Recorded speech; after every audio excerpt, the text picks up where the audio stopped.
Si sente un miracolato? Io sì, per fortuna sì, nonostante tutto. Sarò stato una 50-60 metri io da dove è successo il fatto. Infatti fortunatamente mi ha preso sugli schizzi da me perché bastava anche 5 minuti più tardi devo andare a fare un lavoro dove c'è il mio collega che è a Verona e mi prendeva sotto anche me. Dai 4 sta più miracolato. Inizia ad essere qua, ma c'è cercata a 3 metri più in aria, ci parla giù, in pieno.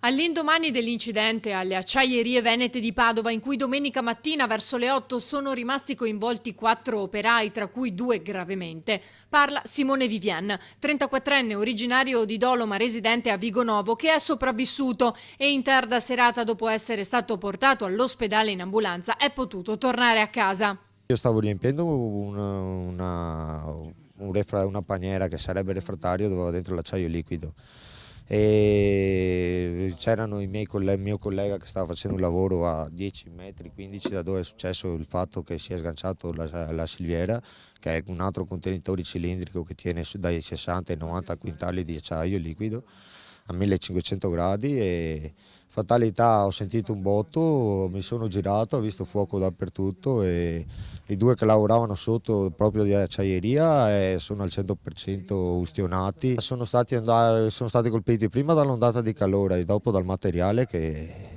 li ha bruciati del tutto. Mio collega la prima ondata di calore fortunatamente l'ha evitata perché era dentro a questa paniera a farmi un lavoro che dovevo usarla io dopo, fare ritornare a mettergli le mani 5 minuti più tardi, quindi l'ondata di calore non l'ha presa, però saltando fuori dal refrattario come normale e gli schizzi e il materiale lo ha colpito. Sì, mio collega di Santa Maria di Sala. Adesso è sotto sedativi a Verona, ricoverato e ha tutta la schiena, le gambe, le braccia ustionate.